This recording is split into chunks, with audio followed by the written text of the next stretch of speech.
ಈ RSSನವರು ಅಂದ್ರೆ ರಾಷ್ಟ್ರೀಯ ಸ್ವಯಂ ಸೇವಕ ಸಂಘದವರು ಬಾಯಲ್ಲಿ ದೊಡ್ಡ ದೊಡ್ಡ ಮಾತಾಡ್ತಾರೆ, ಆದ್ರೆ ಮಾಡೋದೆಲ್ಲ ಅನಾಚಾರ. ದೇಶಭಕ್ತಿ ದೇಶ ಪ್ರೇಮದ ಬಗ್ಗೆ ದೊಡ್ಡ ದೊಡ್ಡ ಮಾತು ಹೇಳ್ತಾರೆ, ಆದ್ರೆ ದೇಶ ದ್ರೋಹಿಗಳಾಗಿ ಕೆಲಸ ಮಾಡ್ತಾರೆ. ಧರ್ಮ ರಕ್ಷಣೆ ಮಾತಂತಾರೆ, ಮಾತಾಡ್ತಿದ್ರೆ ನಾವು ಧರ್ಮವನ್ನ ಉದ್ಧಾರ ಮಾಡೋದಕ್ಕೆ ಹುಟ್ಟಿದೀವಿ ಅಂತ ಹೇಳ್ತಾರೆ, ಆದ್ರೆ ಅದೇ ಧರ್ಮಕ್ಕೆ ಹಿಂದಿಂದ ಬಗನಿಗೂಟ ಇಡ್ತಾರೆ. ಇದಕ್ಕೆ ಉದಾಹರಣೆ ಯಾರೂ ಬೇಕಾಗಿಲ್ಲ, ಕಾರ್ಕಳದ ಶಾಸಕ ಸುನಿಲ್ ಕುಮಾರ್ ಅವರೇ ಸಾಕ್ಷಿ. ಮೊನ್ನೆ ಪ್ರಿಯಾಂಕ್ ಖರ್ಗೆ ಅವರು ಏನು RSS ಬಗ್ಗೆ ಒಂದು ಸರಿಯಾದಂತಹ ಪ್ರಶ್ನೆಗಳನ್ನ ಎತ್ತಿದ್ದಾರೆ. ಏನು RSS ಸಂವಿಧಾನಕ್ಕಿಂತ ದೊಡ್ಡದಾ ಅಥವಾ ಈ ದೇಶದ ನೆಲದ ಕಾನೂನಿಗಿಂತ ದೊಡ್ಡದಾ ಅನ್ನೋ ಪ್ರಶ್ನೆನ ಎತ್ತಿದ್ದಾರೆ. ಮತ್ತೆ ಈ RSSನವ್ರು ಮಾಡ್ತಕ್ಕಂಥ ಹಿಪೋಕ್ರಸಿ, ಡಬಲ್ ಸ್ಟ್ಯಾಂಡರ್ಡ್ಗಳನ್ನ ಪ್ರಿಯಾಂಕ್ ಖರ್ಗೆ ಅವರು ಪ್ರಶ್ನೆ ಮಾಡಿ ಅದನ್ನ ಕೇಳ್ತಾ ಇದ್ದಾರೆ. ಇವರಿಗೆ ತಡ್ಕೊಳಕ್ ಆಗ್ತಾ ಇಲ್ಲ RSSನವರಿಗೆ.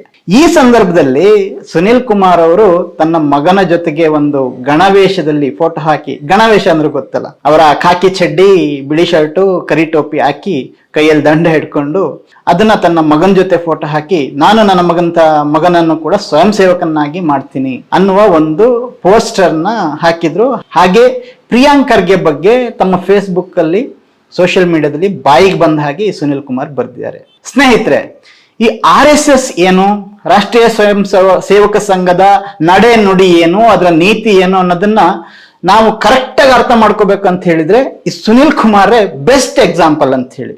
ಉದಾಹರಣೆಗೆ ನೋಡಿ, ಒಂದು ಕಡೆ ಈ ಸುನಿಲ್ ಕುಮಾರ್ ದೇಶಭಕ್ತಿ ಮಾತಾಡ್ತಾರಲ್ವಾ, ಇವರು ಎಷ್ಟು ಮಟ್ಟಕ್ಕೆ ದೇಶಭಕ್ತ, ಈ ದೇಶಕ್ಕೆ ಅಥವಾ ಈ ನೆಲಕ್ಕೆ ಅವ್ರು ನಂಬಿದಂತಹ ಜನಕ್ಕೆ ಎಷ್ಟು ಮಟ್ಟಿಗೆ ಇವರು ಪ್ರಾಮಾಣಿಕವಾಗಿ ಕೆಲಸ ಮಾಡಿದ್ರು ನಿಮ್ಗೆಲ್ಲ ಗೊತ್ತಿದೆ. 2023 ಆದಂತಹ ರಾಜ್ಯದ ಬಹುಶಃ one of the biggest corruption case, ಅದು ಕೂಡ ಧರ್ಮದ ಹೆಸರಲ್ಲಿ, ದೇವರ ಹೆಸರಲ್ಲಿ. ಪರಶುರಾಮನ ಥೀಮ್ ಪಾರ್ಕ್ ಮಾಡ್ತೀನಿ ಅಂತ ಹೇಳಿ ಬೊಮ್ಮಾಯಿ ಸರ್ಕಾರದಿಂದ 15 ಕೋಟಿ ರೂಪಾಯಿ ತಗೊಂಡಂತಹ ಇದೇ ಸುನಿಲ್ ಕುಮಾರ್ ತಾನು ಹೇಳಿದ್ದು ಮಾತ್ರ ಪರಶುರಾಮನ ಕಂಚಿನ ಪ್ರತಿಮೆಯನ್ನ ಮಾಡ್ತೀನಿ ಅಂತ ಹೇಳಿ, ಆದ್ರೆ ಅಲ್ಲಿ ಇಟ್ಟಿದ್ದು ಫೈಬರ್ ಮತ್ತೆ ಹಿತ್ತಾಳೆಯ ಒಂದು ಪ್ರತಿಮೆಯನ್ನ.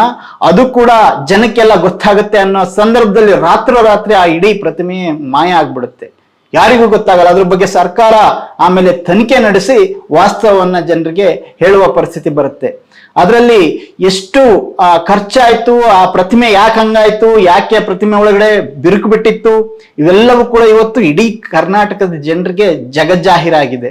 ಕೇವಲ ಆ ಥೀಮ್ ಪಾರ್ಕ್ ಉದ್ಘಾಟನೆ ಕಾರ್ಯಕ್ರಮಕ್ಕೆ 2 ಕೋಟಿ ರೂಪಾಯಿ ಖರ್ಚು ಮಾಡಿದ್ರು, ಅದ್ರಲ್ಲಿ 60 ಲಕ್ಷ ರೂಪಾಯಿಗೆ ಲೆಕ್ಕನೇ ಇಲ್ಲ. ಅಂದರೆ ಇಂತಹ ಒಂದು ಪರಮ ಭ್ರಷ್ಟ ಒಬ್ಬ ವ್ಯಕ್ತಿ ತಾನು RSS ಹೆಸರು ಹೇಳ್ಕೊಂಡು ತಾನು ಬಹಳ ಮಹಾನ್ ದೇಶಭಕ್ತ ಅಂತೇಳಿ ಹೇಳ್ಕೊಳ್ಳೋದು ಎಷ್ಟು ನಾಚಿಕೆಗೇಡಲ್ವಾ. ಅಷ್ಟಕ್ಕೂ ಸುನಿಲ್ ಕುಮಾರ್ ಯಾಕೆ ಪರಶುರಾಮ ಥೀಮ್ ಪಾರ್ಕ್ನಲ್ಲಿ ಮಾಡಿದ್ದು ನಿಮಗೆ ಬಹುಶಃ ನೆನಪಿರ್ಬೋದು. ಆ ಪರಶುರಾಮನ ಥೀಮ್ ಪಾರ್ಕ್ನಲ್ಲಿ ಒಂದು ವಿವಾದ ಕೂಡ ಆಯ್ತು. ಬಹಳ ಜನ ತುಳುನಾಡಿನ ಪ್ರಜ್ಞಾವಂತರು ಆ ಥೀಮ್ ಪಾರ್ಕ್ ಬಗ್ಗೆ ತಮ್ಮ ತಕರಾರನ್ನ ಎತ್ತಿದ್ರು. ಏನಂತ ಹೇಳಿದ್ರೆ, ಅಲ್ಲಿ ತುಳುನಾಡಿನ ದೈವಗಳು ಈ ಪರಶುರಾಮಗೆ ಕೈ ಮುಗಿಯುವಂತಹ ಒಂದು ಚಿತ್ರಕೆಯನ್ನ ಅಲ್ಲಿ ಇಟ್ಟಿದ್ರು, ಒಂದು ಉಬ್ಬು ಚಿತ್ರವನ್ನ ಅಲ್ಲಿ ಮಾಡಿದ್ರು. ಆವಾಗ ಯಾಕೆ ಅಂತ ಹೇಳಿದ್ರೆ, ತುಳುನಾಡಿನ ಇತಿಹಾಸವನ್ನ ಗೊತ್ತಿದ್ದವ್ರಿಗೆ, ತುಳುನಾಡಿನ ದೈವ ಪರಂಪರೆ ಗೊತ್ತಿದ್ದವ್ರಿಗೆ ಯಾವುದೇ ದೈವ, ಯಾವುದೇ ದೇವರು, ಅದೇ ಎಸ್ಪೆಷಲಿ ವೈದಿಕರ ದೇವರುಗಳಿಗೆ ಯಾವತ್ತೂ ಕೈ ಮುಗಿಯೋದಿಲ್ಲ. ಅಲ್ಲಿ ದೈವವೇ ಪರಮಶ್ರೇಷ್ಠ, ದೈವ ಮತ್ತು ಭೂತಾರಾಧನೆ ಏನಿದೆ ಅದೇ ಪರಮಶ್ರೇಷ್ಠ. ಆದರೆ ಈ ಸುನಿಲ್ ಕುಮಾರ್ನ ಥೀಮ್ ಪಾರ್ಕ್ ನಲ್ಲಿ ದೈವಗಳು ಪರಶುರಾಮನ ಕಾಲುಬುಡದಲ್ಲಿರ್ತವೆ. ಇದರ ಬಗ್ಗೆ ಬಹಳ ಒಂದು ಪ್ರತಿರೋಧ ಬಂದಿತ್ತು. ಅಂದರೆ ಇವರು ಧರ್ಮ ಅಂತ ಹೇಳಿದ್ರೆ, ಹಿಂದೂ ಧರ್ಮ ಅಂತ ಹೇಳಿದ್ರೆ ಯಾವುದನ್ನ ಹೇಗೆ ಬಿಂಬಿಸ್ತಾರೆ ಅಂತ ಹೇಳಿ. ಪರಶುರಾಮ, ತುಳುನಾಡು ಪರಶುರಾಮ ಸೃಷ್ಟಿ ಅಂತಕ್ಕಂಥದ್ದು ವೈದಿಕರ ಒಂದು ಕತೆ, ವೈದಿಕ ಒಂದು ಪುರಾಣದಲ್ಲಿ ಬರ್ತಕ್ಕಂಥದ್ದು, ಅದು ವಾಸ್ತವ ಅಲ್ಲ. ವಾಸ್ತವವಾಗಿ ತುಳುನಾಡು ಹೇಗೆ ಹುಟ್ಟಿತು ಅನ್ನೋದನ್ನ ಇವತ್ತು ಎಲ್ಲರಿಗೂ ಗೊತ್ತಿರ್ತಕ್ಕಂಥ ವಿಷಯ. ಆದರೆ ಇಂತಹ ಒಂದು ವೈದಿಕ ಪುರಾಣದ ಮೂಲಕ ಒಂದು ಧರ್ಮವನ್ನ ಕಟ್ಟಲಿಕ್ಕೆ ಹೊರಟಿದಾರಲ್ಲ ಇವರು, ಇವರ ಹಿತಾಸಕ್ತಿ ಏನು, ಇವರ ಉದ್ದೇಶ ಏನು, ಇವರು ತರ್ತಕ್ಕಂಥ ಹಿಂದೂ ರಾಷ್ಟ್ರ, ಹಿಂದೂ ಧರ್ಮದ ಒಂದು ಬುನಾದಿ ಏನು ಅನ್ನೋದು ಇದರಲ್ಲೇ ನಮಗೆ ಅರ್ಥ ಮಾಡ್ಕೋಬಹುದು. ಈಗ ಸುನಿಲ್ ಕುಮಾರ್ ಅವರು ತಾನು ಏನ್ ಹೇಳ್ತಾ ಇದ್ದಾರೆ, ಯಾವಾಗ ಪ್ರಿಯಾಂಕ್ ಖರ್ಗೆ ಒಂದು ಪ್ರಶ್ನೆಯನ್ನು ಎತ್ತಿದ್ರು ಆವಾಗ ನಾನು ಕೂಡ ನನ್ನ ಮಗನನ್ನ ಶಾಸಕನನ್ನಾಗಿ ಮಾಡಲಾದ್ರೆ ಸ್ವಯಂ ಸೇವಕನನ್ನಾಗಿ ಮಾಡ್ತೀನಿ ಅಂತ ಹೇಳಿ, ಬೇಕಾದಷ್ಟು ದುಡ್ಡು ಮಾಡ್ಕೊಂಡು ಆನಂತರದಲ್ಲಿ ಸ್ವಯಂ ಸೇವಕನಾಗಿ ಮಾಡ್ತೀನಿ ಅಂತ ಹೇಳಿ. ಆಯ್ತು, ಇರ್ಲಿ, ಇಲ್ಲಿ ಯಾರು ಬೇಕಾದ್ರೂ ಗಣವೇಶ ಹಾಕ್ಬೋದು, ತಂದೆ ಮಕ್ಕಳಿಗೆ ಹಾಕ್ಬೋದು, ಒಬ್ಬ ಪ್ರಧಾನಿನೂ ಹಾಕ್ಬೋದು, ಮೋದಿನೂ ಹಾಕ್ತಾರೆ, ಅಮಿತ್ ಶಾನು ಹಾಕ್ತಾರೆ, ಎಲ್ಲರೂ ಹಾಕ್ತಾರೆ. ಆದರೆ ಇರೋ ಪ್ರಶ್ನೆ ಏನು ಅಂತ ಹೇಳಿದ್ರೆ, ಇದೇ ಸುನಿಲ್ ಕುಮಾರ್ ಅವರು ತಮ್ಮ ಮಕ್ಕಳಿಗೆ ಒಳ್ಳೆ ಶಿಕ್ಷಣವನ್ನ ಕೊಡ್ತಾರೆ. ಅವರು ಇತ್ತೀಚೆಗೆ ತಮ್ಮ ಮಗಳ ಜೊತೆಗೆ ಒಂದು ಒಳ್ಳೆ ಫೋಟೋ ಹಾಕಿದ್ರು. ನನ್ನ ಮಗಳಿಗೆ 97% ಬಂದಿದೆ PUC ನಲ್ಲಿ. ಅವಳು ನೀವು ಕಿರಿಕಿರಿ ಮಾಡಬೇಡಿ ಅಂತ ಹೇಳ್ತಾ ಇದ್ದ ಮಗಳು 97% ಬಂದಿದ್ದಾಳೆ, ನಂಗೆ ತುಂಬಾ ಖುಷಿ ಆಗಿದೆ ಅಂತ ಹೇಳಿ. ನಮ್ಗೆಲ್ಲ ಆ ಫೋಟೋ ನೋಡಿ ಬಹಳ ಖುಷಿ ಆಗಿತ್ತು. ಹೌದಲ್ಲ, ಒಬ್ಬ MLA ಮಗಳು ಇಷ್ಟು ಪರ್ಸೆಂಟೇಜ್ ತಗೊಂಡಿದ್ದಾಳೆ ಅಂತ ಹೇಳಿ. ನಾವು ಕೇಳ್ತಾ ಇರ್ತಕ್ಕಂಥದ್ದು ಇದೇ ರೀತಿಯ ಒಂದು ಕಾಳಜಿ ಪ್ರತಿಯೊಬ್ಬ ವ್ಯಕ್ತಿಯ ಬಗ್ಗೆ ಇರಬೇಕು, ಸಮಾಜದ ಪ್ರತಿಯೊಬ್ಬ ವ್ಯಕ್ತಿಯ ಬಗ್ಗೆ ಇರಬೇಕು. ಆದರೆ ಇದೇ ಸುನಿಲ್ ಕುಮಾರ್ ಯಾವ RSS ನ ಹಾಡಿ ಹೊಗಳ್ತಾನೆ, RSS ಲೀಡರ್ಗಳು ಮಾಡೋದೇನು? ತಮ್ಮ ಮಕ್ಕಳನ್ನ ಈ ರೀತಿ ಒಳ್ಳೆ ಎಜುಕೇಶನ್ ಕೊಟ್ಟು, ಒಳ್ಳೆ ಜಾಬ್ ಕೊಟ್ಟು, ಒಳ್ಳೆ ಟ್ರೈನಿಂಗ್ ಕೊಟ್ಟು, ಒಳ್ಳೆ ಕೋಚಿಂಗ್ ಕೊಟ್ಟು, ಶೂದ್ರರ ಮಕ್ಕಳಿಗೆ ಕೈಯಲ್ಲಿ ತ್ರಿಶೂಲ ಕೊಡ್ತಾರೆ, ಕೈಯಲ್ಲಿ ದೊಣ್ಣೆ ಕೊಡ್ತಾರೆ, ತಲವಾರ್ ಕೊಡ್ತಾರೆ. ಇದೇ ಸುನಿಲ್ ಕುಮಾರ್ ಇರ್ತಕ್ಕಂತಹ ದಕ್ಷಿಣ ಕನ್ನಡ ಜಿಲ್ಲೆಯಲ್ಲಿ ಹಿಂದೂ ದುರ್ಗಾವಾಹಿನಿ ಅಂತ ಒಂದು ಸಂಸ್ಥೆ ಇದೆ. ಅಲ್ಲಿ ಇದೇ ಅವರ ಸುನಿಲ್ ಕುಮಾರ್ನ ಮಗಳ ವಯಸ್ಸಿನ ಮಕ್ಕಳು, ಹೆಣ್ಣು ಮಕ್ಕಳು, ಶೂದ್ರ ದಲಿತ ಹೆಣ್ಣು ಮಕ್ಕಳು ಕೈಯಲ್ಲಿ ತಲವಾರ್ ಹಿಡ್ಕೊಂಡು ಓಡಾಡ್ತಾರೆ. ಅಥವಾ ತಾವು ಧರ್ಮ ರಕ್ಷಣೆ ಮಾಡ್ತೀವಿ ಅಂತ ಹೇಳಿ ಉಗ್ರವಾಗಿ ಮಾಡ್ತಾರೆ. ಅವರಿಗೆ ಎಜುಕೇಶನ್ ಬೇಡವಾ? ಅವರಿಗೆ ಒಳ್ಳೆ ಉದ್ಯೋಗ ಬೇಡವಾ? ಅವರಿಗೆ ಒಂದು ಗೌರವದ ಜಾಬ್ ಬೇಡವಾ? ಇವರು ತಮ್ಮ ಮಗನನ್ನ ಸ್ವಯಂ ಸೇವಕನನ್ನಾಗಿ ಏನ್ ಮಾಡ್ತಾರೆ ಅನ್ನೋದು ಒಂದು ಪ್ರಶ್ನೆ. ಉಳಿದ ಇವತ್ತಲ್ಲಿ ಹಿಂದೂ ಜಾಗರಣಾ ವೇದಿಕೆಯಲ್ಲಿ ಅಥವಾ ಬಜರಂಗ ದಳದಲ್ಲಿ ತಲವಾರು ಕತ್ತಿ ಹಿಡ್ಕೊಂಡು ಕೊಲೆಯಾಗಿ ಜೈಲಿಗೆ ಹೋಗಿ ಇವತ್ತು ಜೀವನ ಪರ್ಯಂತ ಎಷ್ಟೋ ಪರದಾಡ್ತಾ ಇರತಕ್ಕಂತಹ ಸಾಮಾನ್ಯ ಶೂದ್ರ ದಲಿತ ಹಿಂದೂ ಯುವಕರ ರೀತಿನಲ್ಲಿ ಇವರು ಮಗನನ್ನ ಮಾಡ್ತಾರ ಇವರು?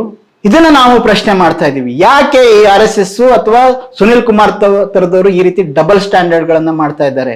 ಅವರು ಹೇಳ್ತಾರೆ, ಒಂದು ಅವರ ಇತ್ತೀಚಿನ ಪೋಸ್ಟ್ ನಲ್ಲಿ ಏನ್ ಬರೀತಾರೆ ಅಂತ ಹೇಳಿದ್ರೆ, ನಾನು ನನ್ನ ಮಗನನ್ನ ಸ್ವಯಂ ಸೇವಕನಾಗಿ ಮಾಡ್ತೇನೆ ವಿನಯ ಶಾಸಕನನ್ನಾಗಿ ಅಲ್ಲ. ಅಧಿಕಾರ ನನ್ನಪ್ಪನಿಂದ ನನಗೆ, ನನ್ನಿಂದ ನನ್ನ ಮುಂದಿನ ಪೀಳಿಗೆಗೆ ಎಂದು ಯೋಚಿಸುವ ಕುಟುಂಬ ರಾಜಕಾರಣದ ಪಳೆಯುಳಿಕೆಗಳಿಗೆ ಈ ಪರಂಪರೆ ಅರ್ಥ ಆಗುವುದಿಲ್ಲ. ಒಂದು ಪರಂಪರೆ ಅಂತ ಮಾತಾಡ್ತಾರೆ. ಯಾವ ಪರಂಪರೆ ಸ್ವಾಮಿ? ಅಧಿಕಾರ ಅಪ್ಪನಿಂದ ಮಗನಿಗೆ ಅಂತ ಹೇಳ್ತಾ ಇರ್ತಕ್ಕಂಥದ್ದು ಕಾಂಗ್ರೆಸ್ನವ್ರು ಮಾತ್ರನಾ? ನೀವು ಅಮಿತ್ ಶಾ ಬಗ್ಗೆ ಮಾತಾಡ್ತಾ ಇದ್ದೀರಾ? ಕನಿಷ್ಠ ಒಂದು ರಣಜಿ ಟ್ರೋಫಿ ಆಗದೇನೆ ಹೋಗ್ಬಿಟ್ಟಲ್ಲಿ ಅಧಿಕಾರ ವಹಿಸ್ಕೊಂಡಿದ್ದಾರಲ್ಲ. ಅಥವಾ ಒಂದು ಗ್ರಾಮ ಪಂಚಾಯತಿ, ಒಂದು ತಾಲೂಕ್ ಪಂಚಾಯತಿ ಗೆಲ್ದಂಗೆ ಇಡೀ ಬಿಜೆಪಿಯ ಚುಕ್ಕಾಣಿ ಹಿಡಿದಿದಾರಲ್ಲ ಇವತ್ತು ಯಡಿಯೂರಪ್ಪನ ಮಗ ವಿಜಯೇಂದ್ರ. ಅವ್ರ ಬಗ್ಗೆ ಮಾತಾಡ್ತಾ ಇದ್ದೀರಾ? ಹೇಳಿ ಸುನಿಲ್ ಕುಮಾರ್ ಅವರೇ, ಯಾವ ಕುಟುಂಬ ರಾಜಕಾರಣದ ಬಗ್ಗೆ ನೀವು ಮಾತಾಡ್ತಾ ಇದ್ದೀರಾ? ನಿಮ್ಮ ಮನಸ್ಸಲ್ಲಿ ಕೇವಲ ಕಾಂಗ್ರೆಸ್ ನಾಯಕರು ಅಥವಾ ಬೇರೆಯವರು ಇರ್ಬೋದು, ಆದ್ರೆ ನಿಮ್ಮ ಬುಡದಲ್ಲೇ ಕತ್ಲಿದೆ ಅಲ್ಲ, ಇದರ ಬಗ್ಗೆ ಏನ್ ಹೇಳ್ತೀರಾ? ನಿಮ್ಮ RSS ಮಹಾನ್ ಪರಂಪರೆ ಬಗ್ಗೆ ಮಾತಾಡ್ತೀರಾ? ಏನ್ ಮಾಡ್ತು ನಿಮ್ಮ RSS? ಬಿಜೆಪಿ ಸರ್ಕಾರ ಅಧಿಕಾರದಲ್ಲಿ ಇರೋದಕ್ಕೆ ಈ ರಾಜ್ಯವನ್ನ ಲೂಟಿ ಹೊಡೆದಂತಹ ಗಣಿ ರೆಡ್ಡಿಗಳಿಗೆ ಅವರು ಬ್ರಹ್ಮಾಂಡ ಭ್ರಷ್ಟಾಚಾರ ಮಾಡ್ತಾ ಇದ್ರು, ನಮ್ಮ ಅದರನ್ನ ಕೊಳ್ಳೆ ಹೊಡಿತಾ ಇದ್ರು. ಲೋಕಾಯುಕ್ತ ಅದ್ರ ಬಗ್ಗೆ ಅಷ್ಟು ದೊಡ್ಡ ಬಳ್ಳಾರಿ ರಿಪಬ್ಲಿಕ್ ಅನ್ನುವ ಒಂದು ವರದಿಯನ್ನ ಕೊಟ್ಟಿತ್ತು. ಆವಾಗ ಇದೇ ಗಣಿ ರೆಡ್ಡಿಗಳು ನಿಮ್ಮ RSS ನ ಕೇಂದ್ರ ಕಚೇರಿಯಾದಂತಹ ಕೇಶವ ಕೃಪಾಕ್ಕೆ ಹೋಗಿ ಅಲ್ಲಿ RSS ಮುಖಂಡರ ಆಶೀರ್ವಾದ ಪಡೆದು ಬರ್ತಾ ಇದ್ದಿದ್ದು ನೆನಪಿದೆಯಾ ನಿಮ್ಗೆ? ಇಂತಹ ಸಾಚಗಳಾಗಿದ್ರೆ ನಿಮ್ಮ RSS ನ ಮುಖಂಡರು ನಿಜವಾಗಿಯೂ ಅವರಿಗೆ ದೇಶಭಕ್ತಿ ಇದ್ದಿದ್ರೆ ಅವರನ್ನ ಕಿತ್ತು ಹೊರಗಡೆ ಇರ್ಬೋದಿತ್ತಲ್ಲ. ಅಂದರೆ ಇವರಿಗೆ ದೇಶ ಧರ್ಮ ಇವೆಲ್ಲ ತಮ್ಮ ಸ್ವಾರ್ಥಕ್ಕೆ, ಮನಸ್ಸಿಗೆ ಬಂದ ಹಾಗೆ ತಮ್ಮ ಹಿತಕ್ಕೆ ಬೇಕಾದ ರೀತಿ ಬಳಸ್ಕೊಳ್ಳೋದು. RSS ಗೆ ಪ್ರಯೋಜನ ಆಗುತ್ತಂದ್ರೆ ಒಬ್ಬ ಭ್ರಷ್ಟನೂ ಓಕೆ, ಒಬ್ಬ ಧರ್ಮದ್ರೋಹಿನೂ ಓಕೆ, ನಿಮ್ಮಂತಹ ದೇವರ ಹೆಸರಲ್ಲೇ ದುಡ್ಡು ಮಾಡ್ತಕ್ಕಂತಹ ಕೋಟಿ ಕೊಳ್ಳೆ ಹೊಡಿತಕ್ಕಂತ ಒಬ್ಬ ಅವಿವೇಕಿ, ಒಬ್ಬ ಅತಿ ಕಡು ಭ್ರಷ್ಟನೂ ಕೂಡ ಓಕೆ. ಇದೇನಾ RSS ಸಂಸ್ಕೃತಿ, RSS ಪರಂಪರೆ? ಯಾವ ಪರಂಪರೆ ಬಗ್ಗೆ ಮಾತಾಡ್ತಿದ್ದೀರಾ ಸುನಿಲ್ ಕುಮಾರ್ ಅವರೇ? ಇದನ್ನ ಕರ್ನಾಟಕದ ರಾಜ್ಯ ನೋಡ್ತಾ ಇದೆ. ಹಾಗಾಗಿ ನೀವು ದೊಡ್ಡ ಭಾಷಣ, ಅದೇನು ಫೈರ್ ಬ್ರ್ಯಾಂಡ್ ಅಂತ ಹೇಳ್ತಾ ಇದ್ರು, ಆದ್ರೆ ಈ ಒಂದು ಸ್ಟ್ಯಾಚ್ಯೂ ವಿವಾದ ಆದ ನಂತರ ನಿಮ್ಮನ್ನ ಫೈರ್ ಬ್ರ್ಯಾಂಡ್ ಅಲ್ಲ, ಇವರು ಫೈಬರ್ ಬ್ರ್ಯಾಂಡ್ ಅಂತ ಮಾತಾಡ್ತಾ ಇದ್ದಾರೆ. ಅಂದ್ರೆ ಜನ ಅಷ್ಟು ದಡ್ರಲ್ಲ, ನೀವು ತಿಳ್ಕೊಂಡ ರೀತಿ ದಡ್ರಲ್ಲ. ನೀವು ದೊಡ್ಡ ಭಾಷಣಗಳನ್ನ ಮಾತಾಡಿ ಜನರ ಮಧ್ಯೆ ಬೆಂಕಿ ಹಕ್ಕಿ ಶಾಸಕರಾಗಿರ್ಬೋದು. ಶಾಸಕರಾದ ತಕ್ಷಣ ನೀವು ದೊಡ್ಡ ಜನ ಆಗೋದಿಲ್ಲ. ಸಾವಿರಾರು ಶಾಸಕರನ್ನ ಈ ದೇಶ ನೋಡ್ಕೊಂಡು ಬಂದಿದೆ. ಆದ್ರೆ ಸಂವಿಧಾನ ಹೇಳ್ತಕ್ಕಂಥ ಮೌಲ್ಯಗಳಿಗೆ, ದೇಶ ಪ್ರೇಮ ಅಂತ ಹೇಳಿದ್ರೆ ಈ ರೀತಿ ಬೊಗಳೆ ಬಿಡೋದಲ್ಲ. ಈ ದೇಶದ ವ್ಯಾಲ್ಯೂಗಳಿಗೆ, ಈ ದೇಶವನ್ನ ಯಾವ್ದ್ರ ಆಧಾರದ ಮೇಲೆ ಕಟ್ಟಿದೀವಿ? ಸಂವಿಧಾನದ ಆಧಾರದ ಮೇಲೆ ಕಟ್ಟಿದೀವಿ. ಈ ಸಂವಿಧಾನ ಹೇಳ್ತಕ್ಕಂತಹ ಮೌಲ್ಯ ಆದರ್ಶಗಳಿಗೆ ತಕ್ಕಂತೆ ಬದ್ಧವಾಗಿ ನಡೀತಕ್ಕಂಥದ್ದು, ಅದು ದೇಶ ಪ್ರೇಮ. ದಯವಿಟ್ಟು ಯಾರಿಗೂ ದೇಶ ಪ್ರೇಮದ ಬಗ್ಗೆ ಪಾಠ ಮಾಡಕ್ ಹೋಗ್ಬೇಡಿ. ಆ ಪಾಠ ನಿಮಗೆ ತಿರುಗುಬಾಣ ಆಗತ್ತೆ. ಪ್ರಿಯಾಂಕ್ ಖರ್ಗೆ ಅವರು ನಿಮ್ಮನ್ನ ಪ್ರಶ್ನೆ ಮಾಡಿದ ತಕ್ಷಣ ನಿಮ್ಗೆ ಯಾಕೆ ಇಷ್ಟೊಂದು ನಡುಕ ಶುರು ಆಗ್ಬಿಟ್ಟಿದೆ ಅಂತ ಹೇಳಿ ಗೊತ್ತಾಗ್ತಾ ಇಲ್ಲ. ಅವರು ಕೇಳಿದ್ದೇನು, ನೀವೇ ಮಾಡಿರ್ತಕ್ಕಂಥ, ನಿಮ್ಮ ಸರ್ಕಾರದಲ್ಲಿ ಮಾಡಿರ್ತಕ್ಕಂಥ ಒಂದು ಆದೇಶ ಏನಿದೆ ಅದನ್ನ ನಾವು ಜಾರಿ ಮಾಡ್ತೀವಿ ಅಂತ ಹೇಳಿ. ಹೌದಲ್ಲ? ಇವತ್ತು ಯಾರೇ ಆಗ್ಲಿ ಒಂದು ಪ್ರತಿ ನಗರಗಳಲ್ಲಿ ಅಥವಾ ಪಟ್ಟಣಗಳಲ್ಲಿ ಒಂದು ಸಣ್ಣ ರ್ಯಾಲಿ ಮಾಡ್ಬೇಕಂತ ಹೇಳಿದ್ರೆ ಪರ್ಮಿಷನ್ ತಗೋಬೇಕು. ಇವತ್ತು ಆ ತರ ರೂಲ್ಸ್ ಇದೆ. ಆದ್ರೆ ನೀವು RSS ನವರು ಚಡ್ಡಿನೋ ಪ್ಯಾಂಟ್ನೋ ಹಾಕೊಂಡು ದೊಣ್ಣೆ ಹಿಡ್ಕೊಂಡು ಸಾವಿರಾರು ಜನ ಹೋಗ್ತೀರಿ, ಅದಕ್ಕೆ ಪಥಸಂಚಲನ ಅಂತ ಇಟ್ಕೊಂಡು ಹೋಗ್ತೀರಿ ಅಂತ ಹೇಳಿದ್ರೆ ಅದಕ್ಕೆ ಪರ್ಮಿಷನ್ ಬೇಡವಾ? ಬೇರೆಯವರಿಗೆ ಪರ್ಮಿಷನ್ ಬೇಕು, ನಿಮಗೆ ಪರ್ಮಿಷನ್ ಅಂದ್ರೆ ಸಂವಿಧಾನದಲ್ಲಿ ನಿಮ್ಗೆ ಏನಾದ್ರು ಸ್ಪೆಷಲ್ ಆಗಿ ಪ್ರಾವಿಷನ್ ಇದೆಯಾ ನಿಮ್ಗೆ? RSS ನವರಿಗೆ ಇಲ್ವಲ್ಲ.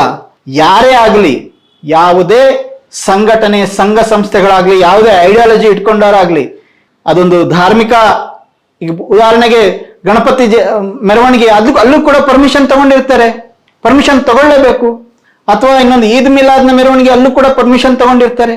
ಇದು ಒಂದು ಸರ್ಕಾರಕ್ಕೆ ಒಂದು ಕಾನೂನು ಸುವ್ಯವಸ್ಥೆಯನ್ನ ಒಂದು ಊರಿನಲ್ಲಿ ಕಾಪಾಡಬೇಕಾದ್ರೆ ಅದು ಮಾಡ್ಬೇಕಾದಂತ ಕೆಲಸ. RSS ನವ್ರು ಮಾತ್ರ ನಾವು ಪರ್ಮಿಷನ್ ತಗೊಳ್ಳಲ್ಲ ಅಂದ್ರೆ ನೀವು ಏನನ್ನ ಪ್ರತಿಪಾದಿಸ್ಲಿಕ್ಕೆ ಹೊರಟಿದ್ದೀರಾ? ಈ ದೇಶ, ಈ ಸಮಾಜ, ಈ ಸರ್ಕಾರ, ಕಾನೂನು ನಿಮ್ಮಪ್ಪನ ಸೊತ್ತು ಅಲ್ವಲ್ಲ.